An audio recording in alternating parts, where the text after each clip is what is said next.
welcome back to Young and Unscripted.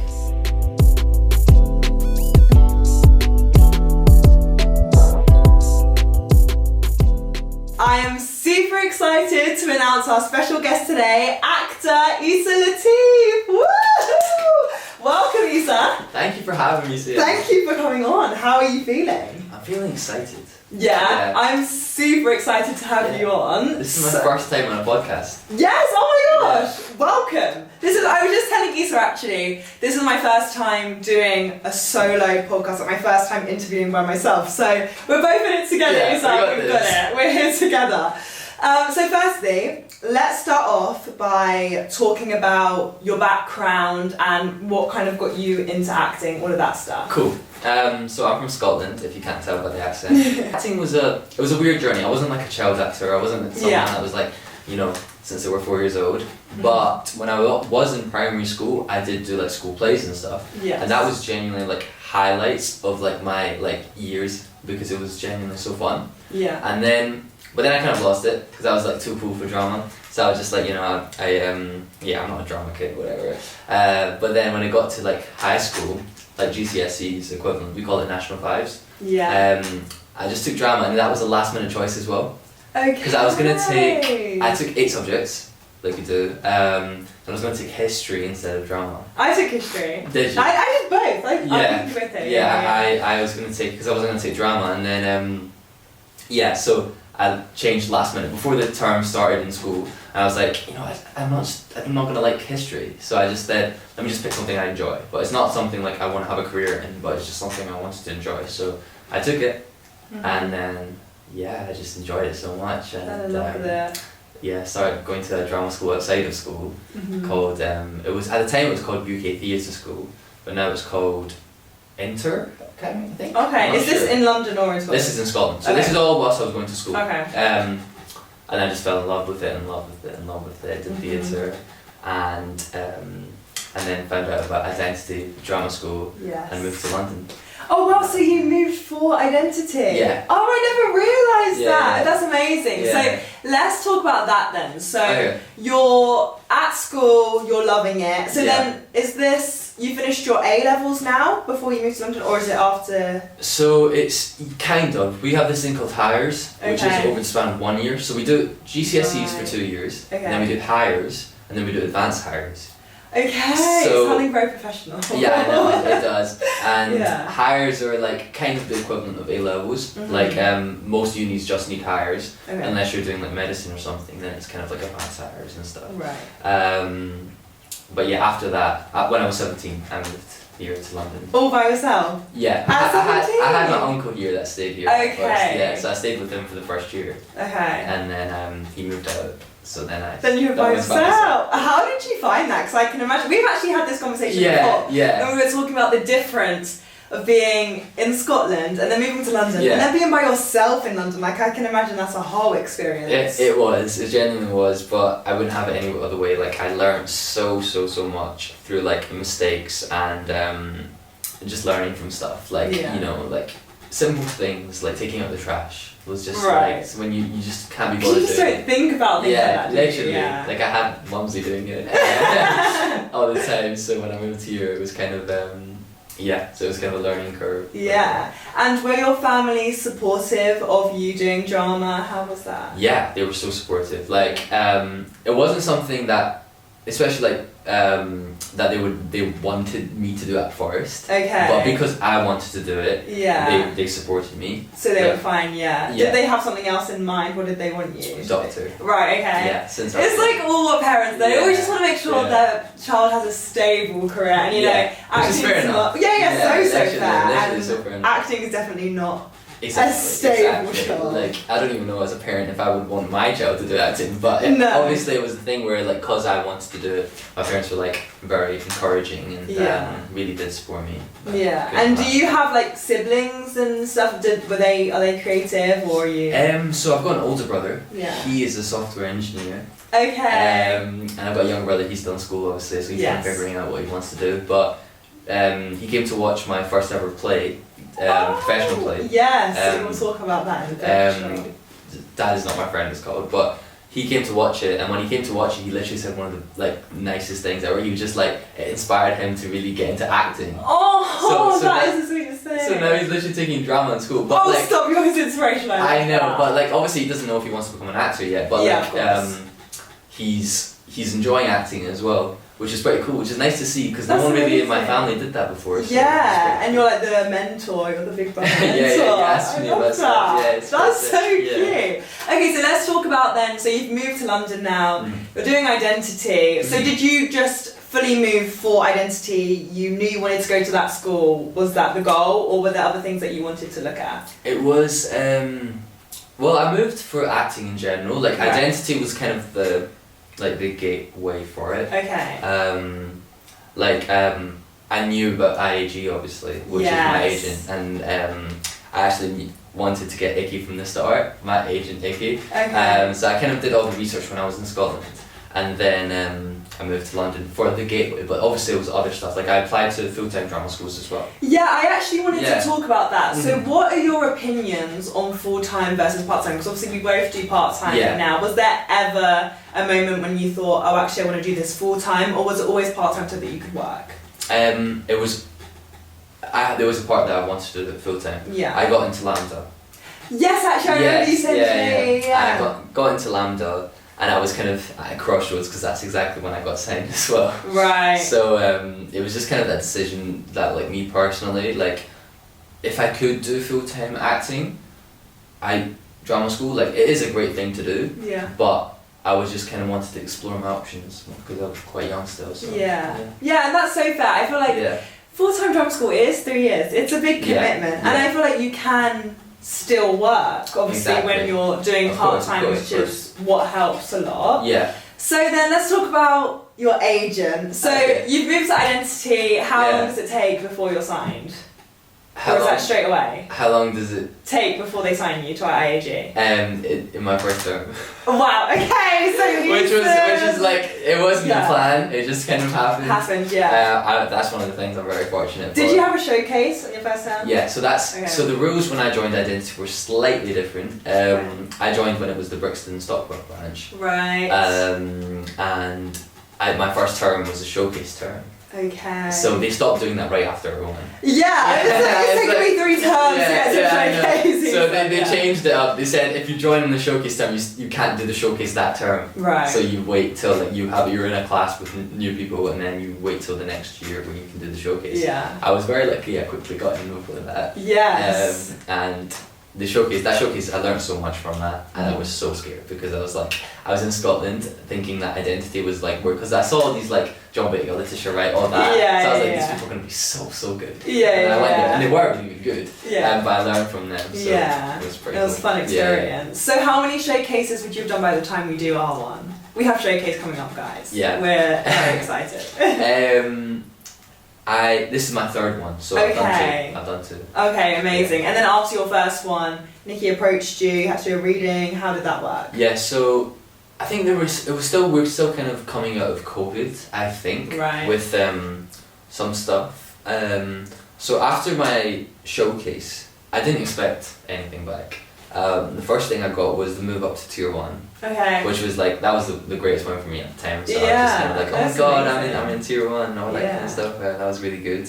And I think it was like 3 weeks after my showcase. Okay. I got an email saying they would like to do like a Zoom read with me. And they gave me a script. It wasn't from anything, I don't think. It was nothing that I knew of. Yeah. They kind of just had it as A and B. Okay. And I did that with Icky over Zoom. And right there, like right after we did the read, like we tried different accents and stuff. Yeah. So that's the thing, like practice your accents. Yeah, actually, what would be your tips for people looking for agents and looking into them? So looking for agents, obviously I'm not an expert whatsoever because I got very lucky. And was this your first ever time kind of interaction with an agent? Was it just, So I didn't have a show reel. I didn't have anything. So. No, that's amazing because I feel like nowadays there's so much, not pressure, but there's so many different criteria points that you have to tick off in order to even message an agent, let alone get one. So I feel like that's so helpful that you were able to perform she saw you and then... Yeah, I think that was the easiest way. Like, obviously it's still difficult because like a lot of people are trying to get the attention of the agent in the showcase. Yeah.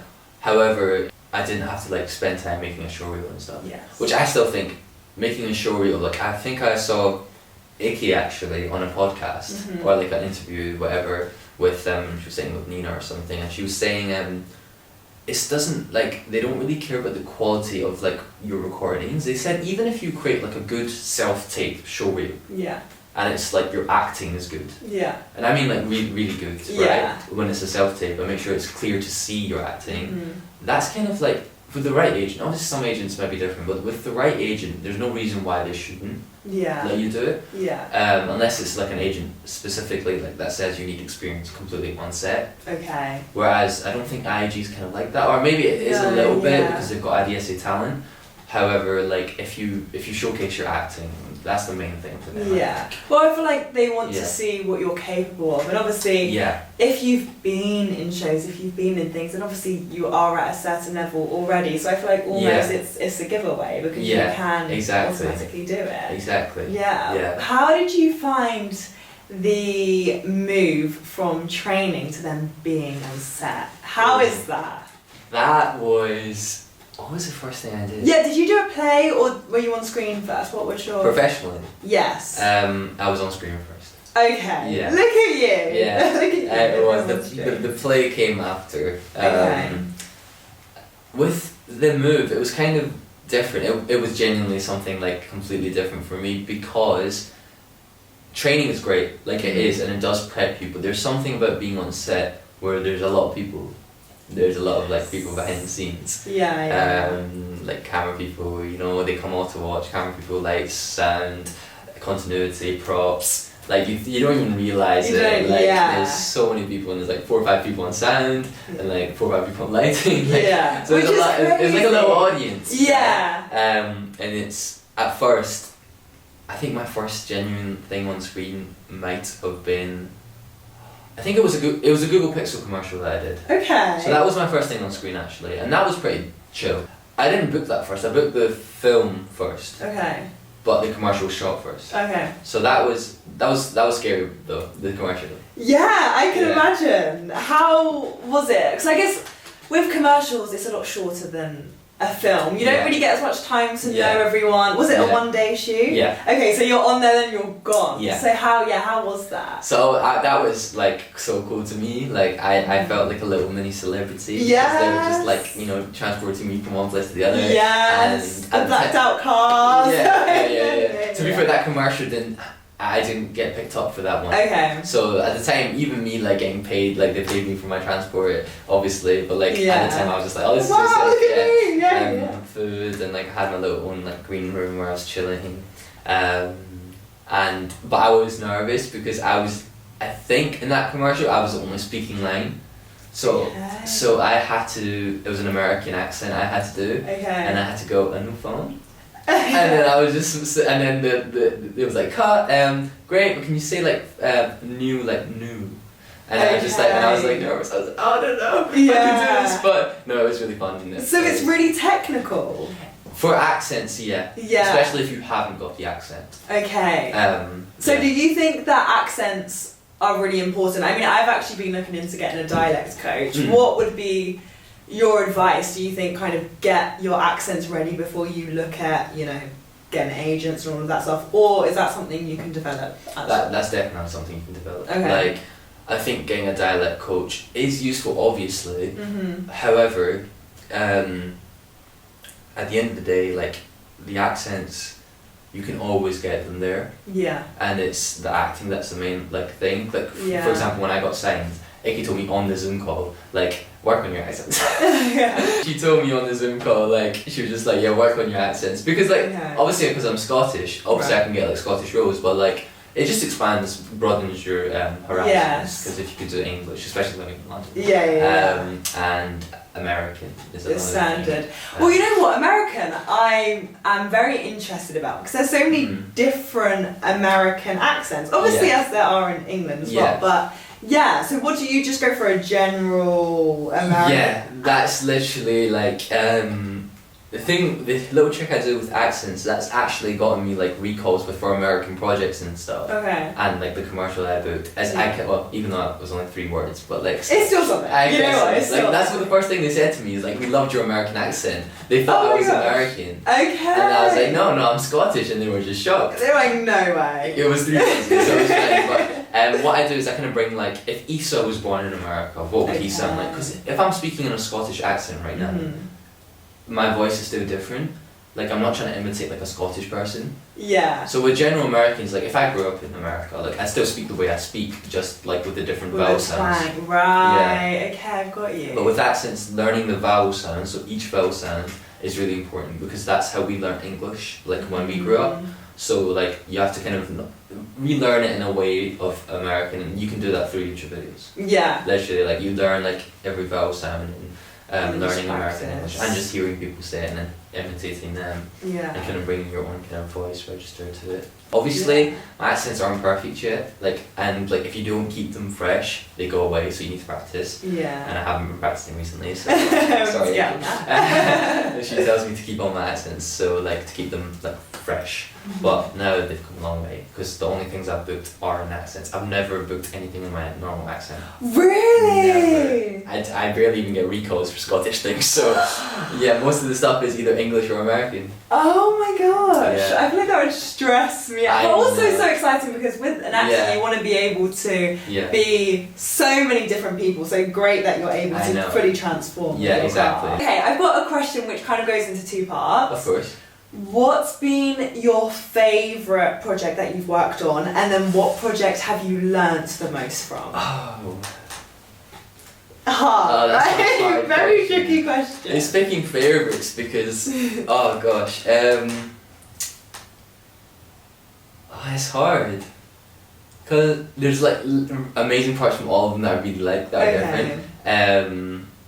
So like the film, I got to work with someone actually. So I got to spend the whole day with her, which was insane. She was really lovely. That's amazing. And you know what? Most people say, like with acting, of course you can do your training and everything outside of it, but it's on set where you learn the most because you have people like someone exactly on there and just learn. And learning from her, like she puts in a lot of work. Yeah. Honestly, like even like people on like different sets I've worked with, you put in a lot of work as an actor, and it kind of just like, the work is very important. Yes. I was not going to say, I was about to say that, but I was just like, wait, let me know. You're like, wait, we've talked about it now, given the no.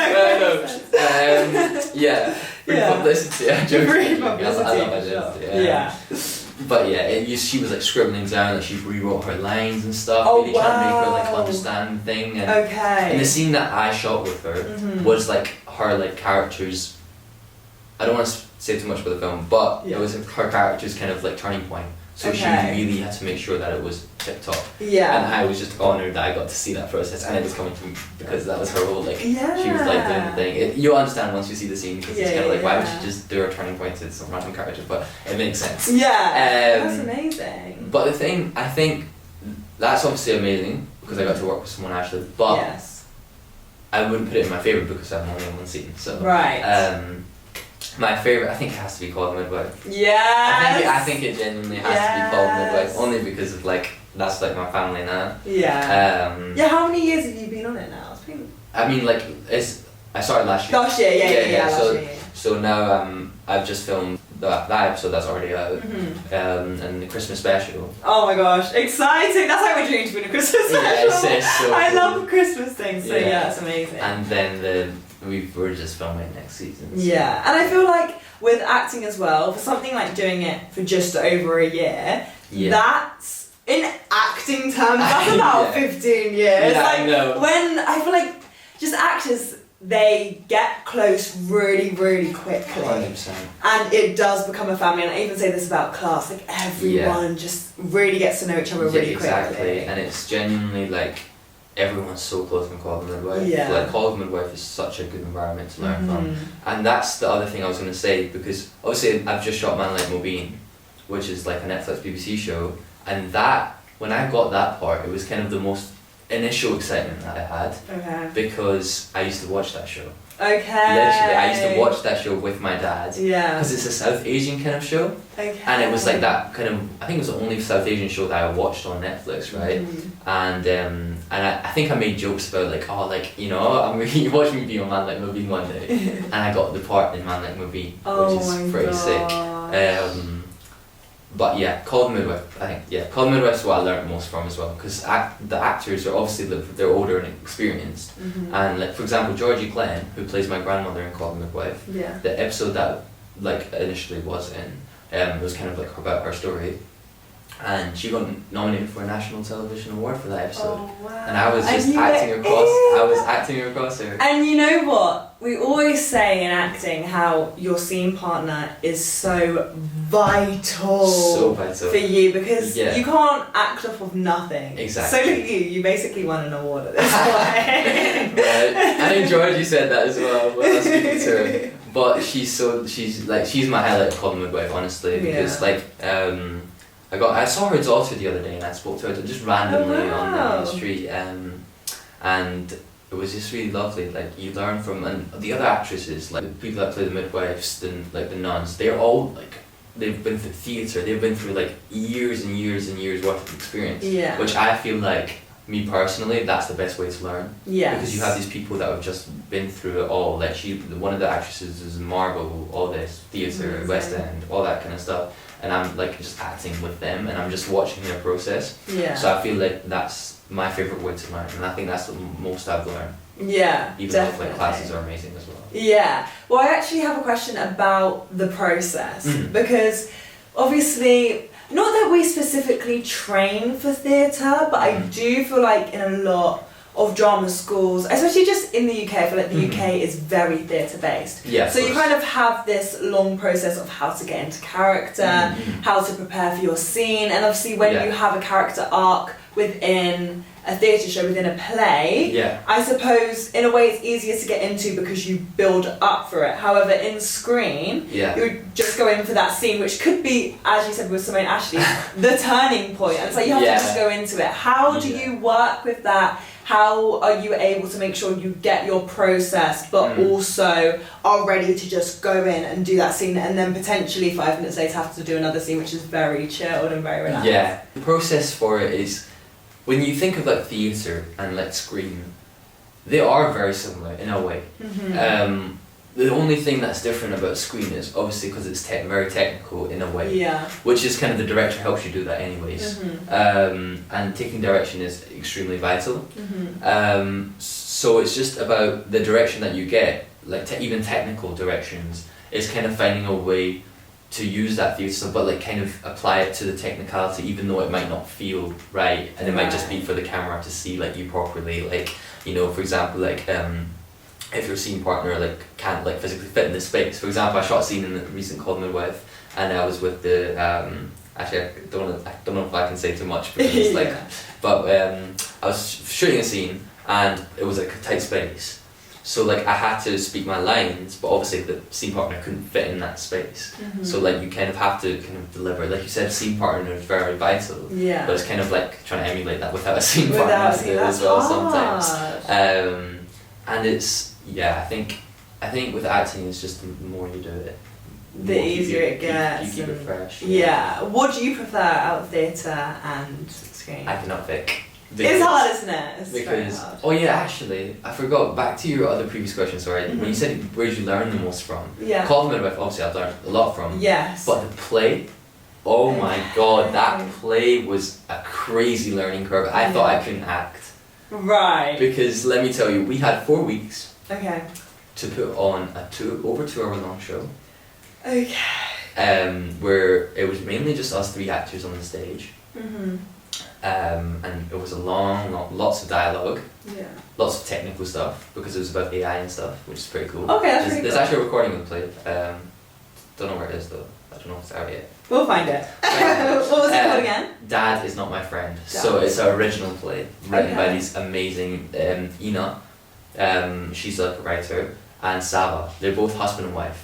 Oh, amazing. But Sal is a director, amazing. He works in like European style theatre, Okay. and I learned a lot from that because I never really worked on Chekhov much. It was Okay. mostly just Meissner and Stanislavski. So Chekhov was kind of the opposite of that in a way, but still kind of we kind of used that, and it was kind of like European like clown-like theatre. Yes. So I was working like clown like. That's so fun. I remember doing Chekhov for A level actually. Yeah. I mean, like at the start, I was very intimidated. I was like, what is this? But then it's great to learn. Yeah, and it was genuinely really a learning curve because my character was so like it was about 3 different characters. One was a private school kind of kid. He was kind of he like was going to become a judge and all that, but he secretly wanted to be a musician. Okay. But he had this kind of demeanor at the start. He was kind of like the bully at the start. Okay. And then you had the middle class, and then you had the working class, and then like there was in 3, so 2 boys and a girl. Yeah. And then they all became really good friends obviously later on, but at the start they kind of didn't really get on with each other. Yeah. And the working class guy had created like an AI thing, and it was pretty good. It was really cool. Yeah. So yeah, that was the biggest learning curve, I think. Yeah, that's so cool. I really love how there's so many different things you can learn in terms of, obviously with screen you were saying, yes, you learn obviously from the amazing stars on there and you learn their process, but also the technicalities of it, whereas with theatre it's more about learning the styles and learning the foundations. And how important would you say learning those foundations are? Because I know that there's a lot of people, more so I would say people wanting to come into the industry that maybe haven't had that much experience yet, who mainly just want to go for screen, I would say, and they probably don't have those foundations. What would you say to them? Would you urge them to, you know, get on the foundations and learn those, or would you just say kind of take it as you go and see? I'd urge to do both at the same time, if that's possible, because like what I'd say to do is research different practitioners, and I know, and you don't need to even like follow a practitioner. It's not a religion. You don't follow it. You take little bits from all of them. From all of them, yeah. And what I do is what I'm kind of doing right now. Like I still go to identity, obviously, but I do actually other courses. Okay. So occasionally on Wednesdays, there's like drop-in Meissner classes. Okay. With someone called Lawrence Carmichael. And he does it at the Cockpit Theatre, which is actually where I performed. Which is full circle moment. And my favourite is Meissner because it kind of takes the actor kind of out their body in a way. And I'd say just doing courses, so many courses online. I prefer it in person. If you can do it in person, do it in person. There's probably even free courses in places. So I genuinely feel like no matter where you are in your acting journey, I feel like going to classes is really important. Like Justin, our teacher, actually said like he's really surprised that I still go to class because he knows like some of the stuff I was doing. And he was just like, it's really great to see you doing classes. And I was talking to him about it because it's like, for example, if I keep it like a metaphor, like if someone who's really shredded and goes to the gym, would they kind of stop going to the gym once they're shredded? They'd still go, right? Yeah. So if you're continuing your acting, you kind of need that place where you can test stuff out. A place where when you fail, like it doesn't matter. Like, you can just grow from it, because when you're on set, you don't have the time to experiment really and really try stuff you haven't done before. Definitely, it's not a very forgiving environment. Exactly, because everyone's been paid to be there. There's a lot of people that are working so hard behind the scenes. Like the acting job is probably one of the easiest on set, in my opinion, because what the behind the stage people do, it seems incredible. Like they are working non-stop. So if they have like an actor not doing their job, it's kind of that thing, which is that pressure I initially felt. But obviously there is room to, like, obviously if you make a mistake, like that's fine, right? But I feel like going to classes, you just get to be more comfortable and you get to like really improve and then keep it there. Like even if you're really, really good, keeping it fresh, keeping finding new stuff. Like, what's the actor's name that plays Hopper in Stranger Things? Do you know, have you seen Stranger Things? David... Harbour, right? Yes. Yeah, okay. Harbour. Sorry, I didn't know that. He still goes to classes.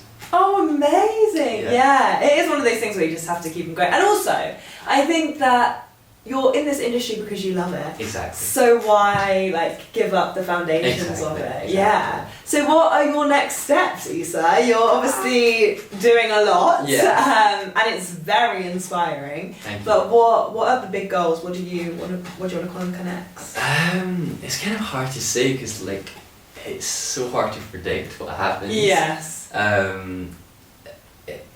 I think I still want to keep going this way. Yeah. I've been researching the creative side and the other aspect, like creating my own stories. Amazing. I really want to get into doing my own things as well. And right now I'm just kind of thinking of ideas, but I think the future steps is to keep going to classes, keep training, and I really do want to improve even more, get to that next level. And yeah, networking maybe, but it's mostly like, it's like the tape. You do the self-tape, really, you know, I've done so many self-tapes to the point where like, you know, it's second nature. It's like part of me now. So if you go through my camera, it's just self-tape. Self-tape. I think like the immediate next steps are still kind of just acting as much as possible. Okay. Like going to the drop-in classes, and then the one on Saturday that I go to as well, and just remembering that I like to act, so just why not just do it? Like just let me just take any opportunity I can to act. But yeah, like continue. Hopefully, like Call the Midwife has more exciting stuff for me. Yes, fingers crossed. There's some stuff and some speculations about my character, which is really cool. Amazing. Which is exciting. Very exciting. And then just find new projects. I've been close so many times, but that's the job. Like, can we actually quickly talk about that? Yeah, of course. Let me talk about rejection, because I feel like you are obviously in a position at the moment where you are getting loads and doing amazingly. But I assume to be able to be in the position that you are, there must have been a lot of no's that came so with many. that. Yeah. How do you deal with all of that stuff? So I'd like to say that I'm so good at it, but I'm not. Like, for example, when I got signed, I think I got like 1 recall in the first like 10 months. Okay. So it was just no's after no's after no's. That's a really good reality point. I really like that, because it's so easy to see people's successes and be frustrated at why you're not getting to the same place. But you have to, for the viewers watching, you have to realise that to be able to get to those spaces, there has to be no's before. No one just effortlessly glides into it. And obviously, from how you were talking about it at the start, you saying obviously you joined Identity, you got signed, it's very much like, okay, it seems like it's sunshine and rainbows, but it's not. I had so many projects that I really, really wanted, and I didn't even get recall. I didn't even hear anything back from them. Like, I was just like, this is the role, this is so perfect for me. But I just didn't hear anything back. But then, because it's probably not perfect for me, you know, if it's perfect for me, it will find me. Yes, 100%. I was getting disheartened to the point, like, I called Icky, right? And I talked to Icky.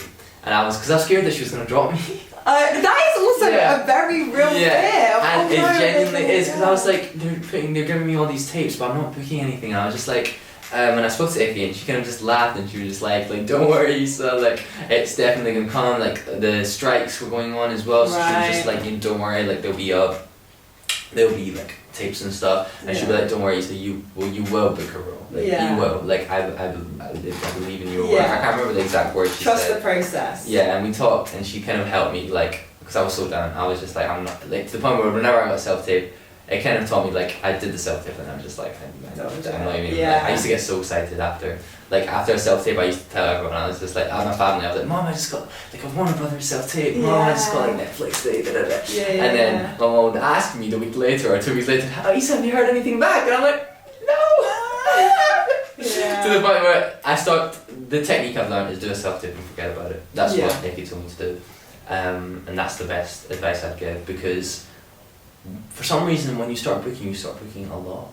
Okay. It's like a ball that starts rolling, literally. Yeah. Like, I booked the film, I think, first. Actually, no, I booked this short film first.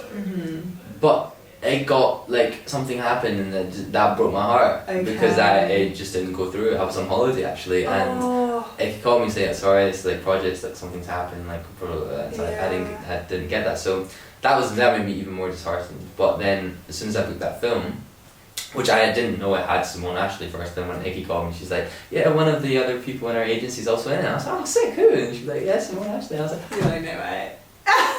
What? So, but then after that, I booked the commercial. And then, like, a couple weeks later, Called the Midwife. Amazing. And I was just like, it was high moment for you, But then it's important to remember, after that high moment, it was okay. Until the play. Yeah. And then, like, so many months later, and then man like Moby. Yeah, it's a balance, isn't it? And I guess Yeah. that's just with life, but especially with the industry, it's very hit or miss. And you just got to believe in yourself. You have to be your biggest champion. 100%, yeah. It's a very hard industry. It is. But we've all got this, we really do. And it's also very rewarding. Oh, yes. 100% is. Like, yeah. I think it's just so many people give up. And I feel like do other jobs if you have to make money, obviously. Yeah. But just don't give up. Yeah. Like, just keep doing it. Just keep taping or keep going to at least one class a week. Yeah. You know, because it will eventually come. And obviously, if you're feeling more motivated, go to more classes, do more stuff. But just do whatever you can and just like at least keep it going. Yeah. Because it's okay to sometimes slow down. You don't always need to be full on, I feel. And it's nice to sometimes take a little, slow it down. Yeah. Refresh your mind, because it's weird with acting. It's not one of those things where, like, with sports, the more you play it, kind of get better. You do this, you do that. You learn from the sport. But with acting, because we draw from so many things, just experiencing life itself will help you with acting, in my opinion. Definitely. That's where I learn in Meissner, where Lawrence teaches us. It's kind of like you create imaginary scenarios. That's how I act. Yeah. So we don't use emotional recall, but you can use how stuff made you, because we've all felt different ways. Yes. And it's kind of creating your imagination. How you do that is through experiences. So the more you just experience, like the Icky actually tells me to do this as well. Do stuff. Do some away from acting. Yeah. A lot of actors I feel that I see is acting becomes their whole life. Okay. So I've noticed that as well. Actually. It's like drama school, like, you know, full-time drama school. And then they also they always talk about acting. They're friends with just actors. Where obviously I love being friends with actors. But I hate all actors. Yeah. However, you need that like kind of separation from acting, because if you're just acting, you don't know what's real. Yeah. You know what I mean? You need to experience 100%. Real life, real emotions, real relationships. Yes. And that's how you become a better actor. Yeah. And that's really important. And I probably watch this back to remind myself sometimes. Yeah, you know what? This is a great piece of advice. I'm learning a lot. I like to use it myself a lot of the time, because it's just stuff I've learned from other people who are successful in the industry. Is just experience your life, because it's just going to be something where like you're just going to become so obsessed with acting and lines and all that, where your characters just won't feel real, and you won't have the real aspects of yourself into the character, because every character I play, I bring a little bit of myself. Oh, 100%. Like no matter, even if they're like static characters like Naveen I play in the play, but there's little quirks I bring of myself, even though those characters are completely separate, like they're so far apart from each other. Like Harry is like so completely different accent, like he's got like an Indian kind of accent, whereas Malik Mubin, like a very posh kind of accent, and then the film, I've got like a Londoner accent. Okay. Like, 3 different characters. Very different. But they still have aspects of me in them. Yes. Which is so important. That's why they picked you. They want to see you. Exactly. So I think just experiencing life is also helping your acting. Yeah. In my opinion. For sure, that's amazing. Well, while you're on this role of giving everyone advice, we actually asked some of our viewers to ask you a few questions, and we got quite the response, Eisa. Very famous you are. So I'm going to go ahead and ask those questions to you. Okay. So the first one is actually, it's about your career and kind of your next steps. So someone asked, what superhero would you want to act as in the future? And that's like an existing superhero. I think so. Probably. Yeah, but if there's one that you've thought of that you've made up, then go ahead. I mean, not really, but like I've got ideas. But with superhero, like realistically, that's another thing that's really tough, because I'm trying to think of superheroes, and not some that look like me, like bad superheroes, but like in Marvel and DC, like obviously I want to be Spider-Man. Like who doesn't want to be Spider-Man? But like that's not something that I'd be like, okay, I'm gonna get cast as Spider-Man, because I'm obviously the character in the comics isn't like Peter Parker is like a white guy, and then Miles Morales is like a black kid. So so that's not something I've kind of thought about. Like I'm gonna be cast as Peter Parker or Miles Morales. Okay. So if I were to pick a superhero though, it's kind of like I wouldn't know, because I don't know any superheroes. That's I think the thing where if I would do something, I'd probably be like a new superhero that probably wouldn't be in like Marvel and DC. Yeah. I might be in something else. But something like I don't know, like gives me vibes of like, you know, Nightwing from DC. Like he's like Robin, like Batman's. Okay, I don't think I'm familiar with it, but Robin, yeah. Okay. Robin, it's the same character. So it's Robin, then he becomes like this thing. Right. Okay. Not really knowing. Yeah. Yeah. So, okay. So it's like Robin kind of style, or I feel like if I was white, I'd be a great Peter Parker. Yeah, I think you'd be a great Peter Parker regardless. You'd be amazing. Oh, they've got that brown one in the new one actually. His name's like Pavetta Pravardka in the new like multiverse film. Yeah. So if they ever make a live action of that, I'll do that. Well, it's actually interesting that you talk about like being brown and not, seeing that representation, because someone asked you that. Oh. So they said, do you feel like being brown, that your experience in the industry has been any different? My experience right now, I don't think so, because like obviously I'm still at the start of my career, right. And so far I haven't been typecasted or anything like that, which I was very worried about, because I was scared that I was just going to be like the comic relief growing up, like if I wanted to be an actor, because that's what I saw.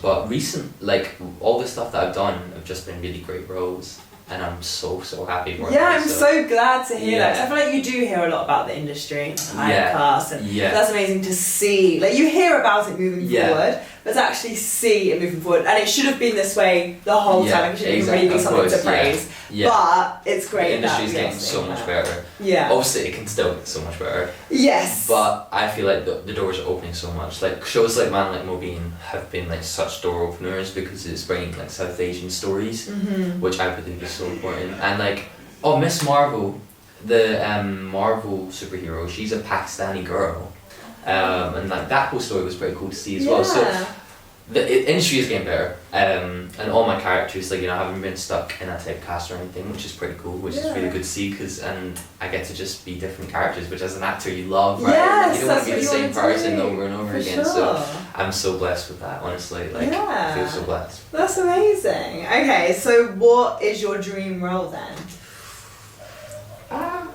Scary. These are big questions. They're big questions. I know, big questions.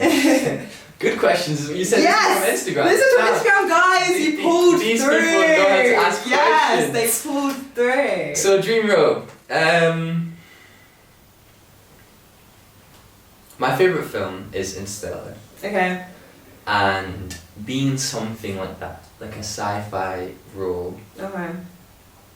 With Christopher Nolan hopefully directing one day, if you ever see this. That would be like a dream role, or like something like sci-fi. I feel like Dune 2, or Dune 1 as well. Like something like that. Like something, I feel like I'd be good with that. That'd be amazing. No, you would. 100% you would. Yeah. Okay, so last question. What do you think would need to happen before you felt like you could move on from acting? When I saw that question, I said, mic drop. Isa, you are just starting your career, and you are just, doing amazing. So that's quite a big one. But these people know how to ask questions. They know how to ask questions. Guys, if you want to be more involved, please do head over to Young and Unscripted Instagram, because really, we love these questions. I know, the questions are amazing. Yes, big question, and a great one to finish on, I think. It is. Okay, so with that, I'd say, without being boring, is I don't know, which I think is like normal, because I think with acting I don't think I'd ever really move on. Like I'll always create, and I feel like there's definitely going to be a time in my life where I do it less and less, right? Casting directors, it's not anytime soon. But eventually, obviously, family, like, I wanted to have a family when I'm older. So there's times where, obviously, I'm not going to be doing, like, every film I can. And I feel like I'll diet down. But with my love for acting, it's kind of a thing where it's kind of like, I feel so in control, which is really great. And I feel like my agents really give me the space to do that. Because I have turned down auditions that I didn't want to do projects for. Like, I didn't feel comfortable with or whatever. And I feel like I'm in a place right now mentally, and I hope it stays that way, where I like to do acting, but I don't let acting do me. Yeah. If that makes sense. You know what I mean? No, so I feel like I'll always be in control, and there might be even times where 5 years I might not do acting, but eventually I'll probably make a film or like do something in the future. That's what I kind of want to do, and be part of a film or even cameo. Like I feel like I'll always enjoy it. Like, even watching like people on Call the Midwife, like that's just fun for them. Like they've done their careers, they've done that. Now they're on this show. Yeah. And they're just kind of like they have their life, and then they come on set, they do their thing, they're flexible, whatever. And I feel like it's just a thing where acting, I feel like I right now in my mindset I always want to do. Okay.